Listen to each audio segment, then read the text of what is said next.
Everyone welcome back to educational sir. तो आज हम सभी डिस्कस करने जा रहे हैं इन एग्जैक्ट डिफरेंशियल इक्वेशंस के टाइप 3 एंड टाइप 4 को। हमने इसके पिछले वीडियो में इन एग्जैक्ट डिफरेंशियल इक्वेशन के टाइप 1 और टाइप 2 को डिस्कस कर लिया था। इस वीडियो में हम टाइप 3 टाइप 4 को डिस्कस करेंगे। इसके साथ साथ इसके टॉप 5 क्वेश्चंस को भी डिस्कस करेंगे जो कि एग्जाम के लिए बहुत ही इंपॉर्टेंट है और ये 100% एग्जाम में आने ही वाला है क्वेश्चंस, जो कि ये यूनिवर्सिटी एग्जाम से बहुत बार पूछे जाते हैं। मैं आपको बताता चलूँ कि इसके पहले की वीडियो जरूर देखें, तभी आपको ये वीडियो समझ में आने वाला है। तो चलिए, आपको जो सारा वीडियो का जो प्लेलिस्ट है आपको मिल जाएगा डिस्क्रिप्शन में, जिसे आप चेकआउट कर सकते हैं, या फिर आपको आई बटन में भी लिंक शो हो रहा होगा, उससे भी चेकआउट कर सकते हैं। प्लेलिस्ट का पूरा आपको इनएग्जैक्ट डिफरेंशियल इक्वेशंस मिल जाएगा। तो चलिए, ये रहा हमारा टाइप 3 एंड टाइप 4, दोनों का हम एक साथ ही समझते हैं। तो एप्लीकेबल कब होता है, देखिए टाइप 1 और टाइप 2, यानी जब टाइप 1 और टाइप 2 फेल्स होता है तो हमारा टाइप 3 टाइप 4 स्टार्ट होता है। ठीक। सेकंड क्या है, in question there are also applicable other than algebraic term that is exponential trigonometry logarithm etcetera. यानी जो टाइप 1 टाइप 2 जो था, टाइप 1 और टाइप 2, हमारा जो टाइप 1 टाइप 2 था वो क्या एक्सपोनेंशियल ट्रिग्नोमेट्री लॉगरिथमिक टर्म में क्या एप्लीकेबल नहीं था, लेकिन जो टाइप 3 टाइप 4 है वो सब क्या है, एप्लीकेबल है। तो ठीक है। तीसरा क्या है, if there are more than one term in the denominator of integrative factor use type 3 and 4। समझाया? यानी हम इंटीग्रेटिव फैक्टर जब फाइंड आउट करते थे तो हमारा जो टाइप 1 टाइप 2 में एक ही टर्म आता था, यानी एक्स स्क्वायर या 3x² वाई, इस टाइप का कोई टर्म आता था, तो एक ही टर्म था। तो उसमें टाइप 1 टाइप 2 तो दो टर्म आ जाए, यानी 1/x² प्लस वाई, इस टाइप का आता है दो टर्म, ये एक रहा ये टर्म, ये दो टर्म। तो इसके लिए भी हम क्या टाइप 3 या टाइप 4 को यूज करते ही दिया गया। ठीक है। तो कंडीशन क्या है, पहला टाइप 3 का कंडीशन देखते क्या है। टाइप 3 के लिए यदि हमारा इफ 1/n कॉमन लेंगे, ठीक है, ये पार्शियल डेरिवेटिव का टॉपिक है, तो मैं देख रहा हूँ कि बार बार आपको पार्शियल डेरिवेटिव का ही जो है टॉपिक्स का यूज हो रहा है, आप देख ही रहे होंगे। तो पार्शियल डेरिवेटिव के जो लेक्चर है मैंने पहले अपलोड कर दिया है उस क्वेश्चंस के साथ, तो इसे चेकआउट कर सकते हैं, मैंने डिस्क्रिप्शन में लिंक दे दिया है और आपको आई बटन भी शो हो रहा होगा। ठीक है। तो 1/n या डेल में अपन डेल वाई, एम को है वाई के रिस्पेक्ट में पार्शियल डेरिवेटिव किया गया है, फिर माइनस है, फिर एन को एक्स के रिस्पेक्ट में पार्शियली डेरिवेटिव है, यानी 1/n del M upon del Y minus del N upon del X is equal to क्या, एफ एक्स होगा प्योरली फंक्शन ऑफ एक्स, यानी जो ये टर्म होगा प्योरली फंक्शन ऑफ एक्स होगा, एफ एक्स हमारा।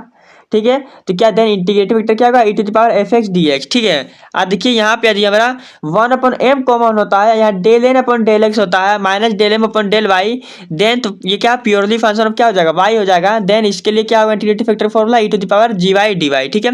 इसे क्वेश्चन साथ समझते हैं, आपको सब समझ में आ जाएगा। चलिए क्वेश्चन देखते हैं। तो पहला क्वेश्चन दिया है 5x³ plus 2x² plus 6y² dx plus 6xy dy। देखिए किस फॉर्म में है ये, ना टाइप 1 क्या था, होमोजीनियस। देखिए ये होमोजीनियस फॉर्म में, ये 3 है, यहाँ 2 है, यहाँ 2 है, इस प्रकार का है। और टाइप 2 में हमने क्या था, mdx x dy करके, तो mdx x dy के टर्म में भी कुछ नहीं है, कुछ अलग ही मतलब हो रहा है। ये जो कुछ है मतलब हमारा जो फंक्शन बीच में दिया हुआ है एक्स और वाई के रिलेटेड, फिर इस तरह से रहता है, मतलब कुछ अलग ही दिया हुआ है फंक्शन, एक्स डी वाई करके दिया था, ऐसे एक्स डी एक्स और क्या था वाई डी वाई। हमारा जो टाइप 2 था हमने इस तरह से ही कुछ देखा था, या फिर इस तरह से हमने देखा था वाई डी एक्स और एक्स डी वाई। देखिए यहाँ कुछ एक्स कॉमन होगा, यहाँ एक्स कॉमन नहीं हो रहा है यहाँ से, तो ये तो टाइप 2 भी नहीं है। इस टाइप का जो होता था टाइप 2 होता था। ठीक है। और टाइप 1 में जो था होमोजीनियस होता था, लेकिन ये दोनों से अलग ही है, तो इसके लिए हमने टाइप 3 का यूज किया है, या टाइप 4 का यूज करके देखते हैं क्वेश्चन को कि कौन सा यूज होता है। तो हमने कैसे इक्वेशन 1 लेट कर लिया है, फिर कंपेयरिंग करते हैं M D X plus N D Y से। देखिए एम जो हमारी ये पूरा टर्म हो गया एम हो गया, ये हमारा टर्म हो गया एन, ये तो आपको आता ही होगा, एग्जैक्ट डिफरेंशियल इक्वेशन का ही है, तो उसे भी चेकआउट करेंगे तभी आपको ये लेक्चर समझ में आने वाला है। तो जो कड़ी है आपस से जुड़ी हुई है, पहले डिफरेंशियल इक्वेशन, फिर पार्शियली डेरिवेटिव, फिर एग्जैक्ट डिफरेंशियल इक्वेशन, ये सब वीडियो को आप एक एक करके देखते रहेंगे तभी आपको वीडियो आगे समझ में आएगा, क्योंकि सारी वीडियो एक दूसरे से जुड़े हुए हैं। ठीक है। तो जो m दिया हुआ है उसे पार्शली डिफरेंशिएट करेंगे विद द y के रेस्पेक्ट में, तो ये x का तो 0 हो जाएगा, 0 हो जाएगा, एंड ये 12y हो जाएगा। यहाँ तो सिंपली आपको 6y हो जाएगा। देखिए दोनों इक्वल नहीं है, तो आपको मालूम चल गया इन एग्जैक्ट डिफरेंशियल इक्वेशन है। यदि ये in exact non exact differential equation है जिसके हमें इंटीग्रेटिव फैक्टर मालूम करना पड़ता है, लेकिन उससे पहले देखेंगे कौन सा टाइप का है, यानी इट मीन्स देखिए ये कौन सा 3 में है या 4 टाइप में, कौन सा टाइप में है। देखिए हमारा दिया हुआ है del N upon del Y, इस तरह से देखिए del N upon del Y दिया हुआ है, माइनस करते del N upon del X एस। ठीक है। माइनस करते देखते क्या होता है, यहाँ एन का वैल्यू 1/n, एन का वैल्यू दिया 6xy। ठीक, इसमें वैल्यू पर पुट करते थे 1/6xy, यहाँ 12y माइनस 6y। देखिए जी हमारा पूरा टर्म देखिए, पहले हमारा पूरा टर्म देखिए, देखिए 1/6xy, यहाँ 6 और इंटू वाई है, तो पूरा कैंसिल आउट हो गया, तो 1/x आया। तो हमारा कौन सा हो गया, देखिए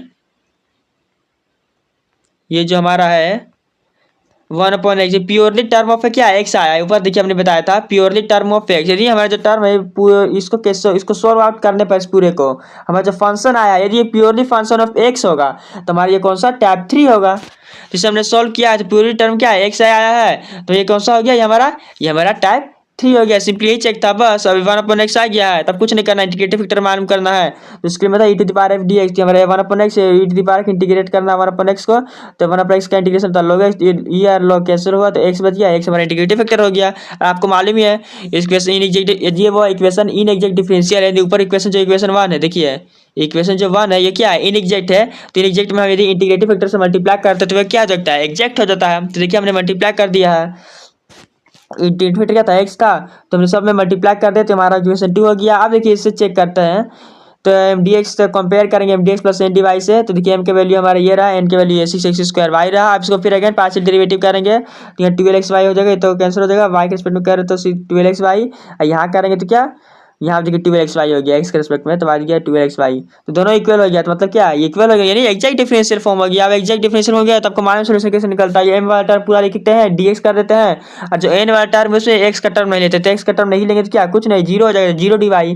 तो हमने यहाँ पे क्या लिखा जीरो डी वाई। आप सिंपल इसको यहाँ कॉन्स्टेंट सी है फिर इंटीग्रेट करेंगे तो 5 बाहर एक्स के पावर 5 हो जाएगा 12 एक्स के पावर 4/4 यहाँ वाई क्यूब है तो एक्स के पावर स्क्वायर एक्स वाई का 4 यहाँ देखिए एक्स का स्क्वायर अपन 2 यहाँ हो गया है यहाँ तो कैंसिल जीरो ही हो जाएगा सी सिंपली हमारा आंसर के सोल्व करने के बाद सिंपली होता है। फिर देखिए यहाँ क्वेश्चन नंबर 2 दिया हुआ है इसे इक्वेशन 1 लेट कर देना है by comparing equation 1 M D X plus N D Y form से तो एम के वैल्यू हमारा ये रहा एन की वैल्यू हमारा माइनस में ये रहा वाई के रिस्पेक्ट में पार्शियल डेरिवेटिव करेंगे तो क्या होगा 2xy होगा ये तो एक्स के टर्म में थी तो पूरा जीरो फिर इसको क्या एक्स के टर्म में करेंगे तो माइनस 2xy हो जाएगा। देखेंगे तो दोनों इक्वल नहीं आया है मतलब क्या इक्वेशन 1 जो हो गया नॉन एग्जैक्ट हो गया तो इसे फिर चेकआउट करते हैं टाइप 3 है कि नहीं तो 1 अपॉन एन करते हैं del upon del Y minus del N upon del X करेंगे तो एन के वैल्यू ऊपर से पुट कर दें तो ये सारा वैल्यू ऊपर दिया हुआ है del M upon del Y का वैल्यू जो दिया हुआ है ये है del N upon del X का वैल्यू ये है एन का वैल्यू ये है सारा वैल्यू पुट करेंगे इसमें देखिए तो हमारा फाइनली यहाँ क्या आया सोल्व करने पर -4 अपॉन एक्स यानी जो टर्म आया एक्स के आया है तो यानी ये टाइप 3 है तो बस simply F X D x होगा इंटीग्रेटिव फैक्टर -4 अपॉन एक्स तो -4 को ये तो इंटीग्रेट करेंगे तो -4 का तो -4 तो ये बाहर आ जाएगा नहीं इंटीग्रेशन ऑफ -4 अपॉन एक्स इसका इंटीग्रेशन क्या होगा तो -4 हमारा बाहर रहेगा इंटीग्रेशन होगा सिर्फ 1 अपॉन एक्स का तो 1 अपॉन एक्स का इंटीग्रेशन क्या होता है log x तो -4 log x हो जाएगा -4 log x हो जाएगा। आप चूंकि -4 यहाँ इस तरह से है तो log का प्रॉपर्टी होता है कि वो ऊपर चल जाएगा यानी x के पावर -4 हो जाएगा ये कैंसिल तो x पावर -4 सिंपली हो गया यानी इंटीग्रेटिव फैक्टर हो गया 1 अपॉन x के पावर 4। अब सिंपली आपको मालूम है इंटीग्रेटिव फैक्टर को इक्वेशन 1 से मल्टीप्लाई करेंगे तो क्या हो जाएगा एग्जैक्ट हो जाएगा। देखिए हमने मल्टीप्लाई कर दिया x पावर 4 से पूरी तरह से इक्वेशन 1 में तो क्या आ जाएगा जिससे सॉल्व करेंगे इस सबको पूरा तो फाइनली इक्वेशन 2 बन जाएगा Y square X upon X cube minus 1 upon X के power 4 into E to the power 1 upon X cube करके इस तरह से इक्वेशन 2 हो गया। अब इसको हम कंपेयर करेंगे अगर M D X plus N D Y के फॉर्म से तो एम के वैल्यू हमारा ये रहा एन के वैल्यू हमारा ये रहा माइनस में ठीक है। फिर वाई के रिस्पेक्ट में करेंगे तो 1 अपॉन एक्स क्यू दिया हुआ है क्या हो जाएगा वाई के respect 2 Y upon X Q हो जाएगा ठीक है। ये तो पूरा एक्स का टर्म जीरो हो जाएगा कैंसर यहाँ फिर क्या एक्स के रिस्पेक्ट करेंगे तो 1 अपॉन एक्स स्क्वायर का क्या होता है 1 upon x -1 upon x square दिया तो यहाँ 2y हो जाएगा एक्स के रिस्पेक्ट सिंपली करना है तो एक्स 1 अपॉन एक्स स्क्वायर का हम क्या करेंगे डिफरेंशिएट करेंगे तो सिंपली होगा 2y अपॉन एक्स क्यू होगा यहाँ माइनस में हमारा आंसर आएगा इसे सोल्व कर दीजिए नहीं आता तो देखिए मैं बता देता हूँ अगर एक्स के पावर क्या है एक्स पावर -2 दिया एक्स के स्क्वायर का एक्स पावर -2 लिख सकते हैं फिर इसमें क्या करते हैं माइनस इसमें क्या -1 करेंगे फिर यहाँ -2 -1 करते हैं फिर यहाँ क्या हो जाएगा एक्स का पावर -3 और नीचे -3 नीचे क्या -2 और -1 क्या हो जाएगा इन्हें सिंपली होता है इस तरह से नहीं यहाँ जो एक्स की पावर माइनस क्या है -2 है -2 -1 हो जाएगा जो पावर होता है -2 तो वो तो बाहर चल जाता है -2 इस साइड से सिंपली क्या होगा -2 है तो -2 अपॉन एक्स का क्यूब देखिए -2 अपॉन तो माइनस तो पहले था तो माइनस प्लस हो जाएगा या देखिए 2 upon x cube simple differentiation है इसमें ये बताने की जरूरत नहीं है। देखिए दोनों इक्वल हो गया इक्वेशन क्या आ गया सेटिस्फाई तो एग्जैक्ट डिफरेंशियल फॉर्म हो गया है। फिर क्या इंटीग्रेट करते हैं सॉल्यूशन तो आपको पता ही किस तरह से होता है एम वाला टर्म पूरा लिख देंगे डीएक्स के रिस्पेक्ट में यहाँ वाई वाले टर्म में जो एन का टर्म होगा उसको करके एक्स का टर्म लिखेंगे तो ये पूरा जीरो हो जाएगा ऊपर देखिए एक्स का टर्म क्या है वाई का टर्म ही नहीं पूरा जीरो हो गया।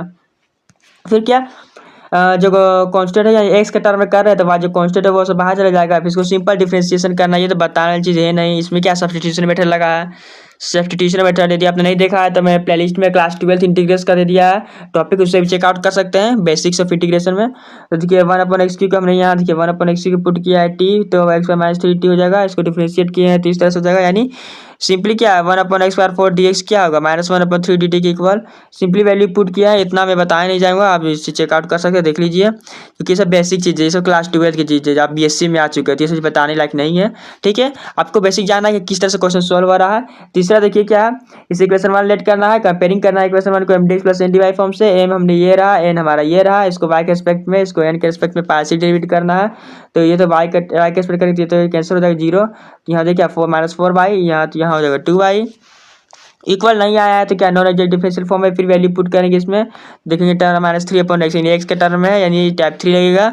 इंटीग्रेटिव फैक्टर तो मालूम ही होगा -3/, तब तुरंत हमने देखा है 3 की जगह 4 हो गया है बस, मतलब 4 की जगह 3 हो गया है बस, और कुछ नहीं। 1/x³ मल्टीप्लाई करेंगे इक्वेशन 1 में, सिंपली देखिए इस तरह से मल्टीप्लाई करेंगे तो हमारा फाइनली ये आ जाएगा। इस इक्वेशन 2 बोल देंगे, m का ये रहा m, ये रहा n, सिंपली कंपेयरिंग करने पर। उसके बाद देखिए y के रिस्पेक्ट में करेंगे डिफरेंशिएट तो क्या होगा पार्शियल डेरिवेटिव, फिर x के रिस्पेक्ट में करेंगे इसे, तो वही है 1/x² है तो x² -2 क्या बाहर जाएगा, फिर नीचे -2, फिर x²-3 यानी -3 इस तरह से होगा, यानी सिंपली हमारा क्या हो रहा है -2/x³। देखिए माइनस लिखा पहले से, 2 मल्टीप्लाई होकर 4 हो गया है, y है तो x³ हो गया, सिंपली तो डिफरेंशिएशन हो गया। यहाँ पर उसी प्रकार हमारा क्या है y के रिस्पेक्ट में y² है, तो y के पार्शियल डेरिवेटिव करेंगे y का, तो सिंपली क्या होगा 2y, y² क्या होगा 2y। तो देखिए 2 था तो मल्टीप्लाई हो गया, सिंपल है, और क्या इसमें डिफरेंशिएशन आप समझाने लायक नहीं है, अभी क्लास 12 का टॉपिक है। तो फिर क्या इसका सॉल्यूशन करेंगे, ये m वाला टर्म हो गया, n वाला टर्म तो कुछ होगा नहीं, मालूम ही है आपको क्यों, क्योंकि m के टर्म में आपको x का टर्म लेना ही नहीं होता है। फिर इसे जो dx का कैसे पार्शियली सेपरेट करेंगे, dx का टर्म इंटीग्रेट करेंगे, सिंपली इंटीग्रेट करके आंसर हो जाएगा।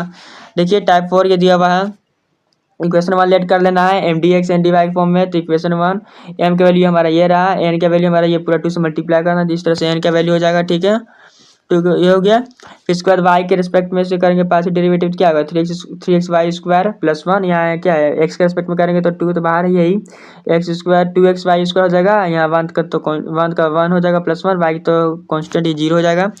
फिर क्या 2 को अंदर मल्टीप्लाई करेंगे यहाँ, तो सिंपली 4xy² प्लस 2, जो कि इक्वल नहीं आया है तो हमारा क्या बोलेंगे इन एग्जैक्ट डिफरेंशियल फॉर्म है, ये नॉन एग्जैक्ट।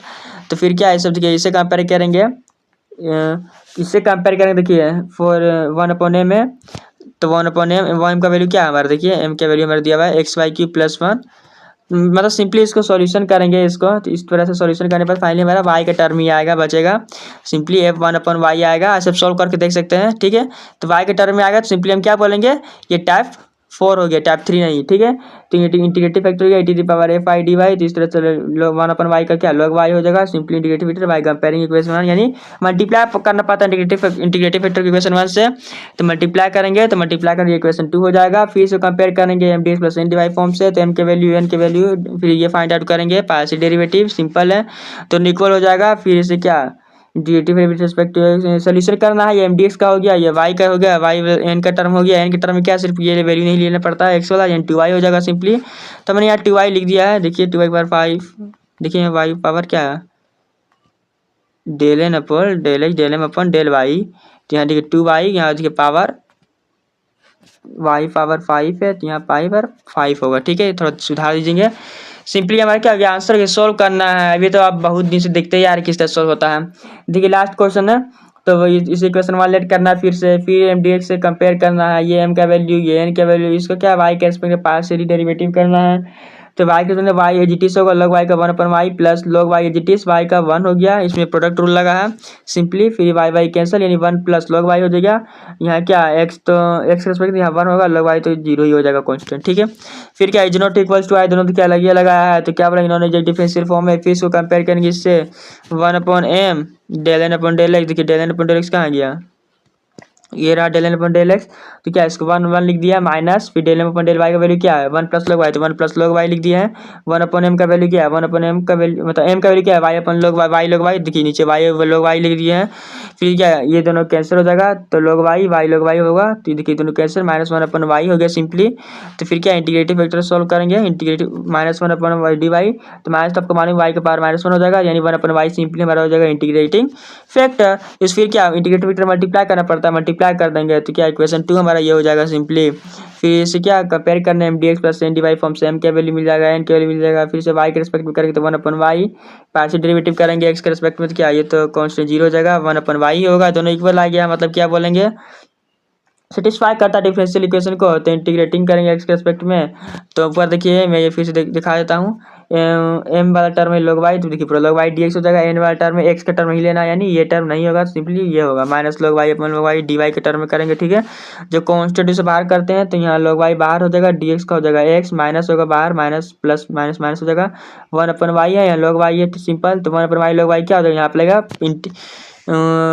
log y को हमने क्या टी एजिम किया तो 1/y dy क्या डी टी हो जाएगा, टी इंटू डी टी, ठीक है। इसमें देखिए टी इंटू डी टी हो जाएगा, टी स्क्वायर अपन 2 हो जाएगा सिंपली इंटीग्रेशन। यहाँ फिर टी की वैल्यू पुट कर देंगे, यानी इसमें सब्सटीट्यूशन मेथड हुआ है और कुछ नहीं। तो टी की जगह log y पुट कर देंगे, स्क्वायर हो जाएगा, यहाँ एक्स log y है ही, एक्स log y, फिर यहाँ log y का स्क्वायर हो जाएगा सिंपली, फिर अपन 2, ठीक। अब यहाँ पे क्या हुआ 2x है, 2x जो है यहाँ देखिए हमने मल्टीप्लाई कर दिया, 2 को इधर भेज दिया 2c, यहाँ 2 से मल्टीप्लाई हो जाएगा 2x, सिंपली एलसीएम लेके हमने 2 यहाँ कर दिया है, ठीक है। सिंपली हमारा ये 2c है तो हमने क्या 2c को एक नया कांस्टेंट बोल दिया है c1। तो बस ये हमारा हो गया answer, this is the required complete solution. तो ये वीडियो यहीं तक रहता है, हमने टाइप 3 या टाइप 4 को डिस्कस कर दिया। नेक्स्ट वीडियो में टाइप 5 को डिस्कस करेंगे, जो कि बहुत ही इंपॉर्टेंट है एग्जाम ओरिएंटेड। तो वीडियो अच्छी लगी लाइक करें, शेयर करें अपने दोस्तों के पास, और चैनल में पहली बार आए हैं तो चैनल को सब्सक्राइब जरूर कर लें। मिलते हैं अगले नेक्स्ट वीडियो के साथ। Thanks for watching this video.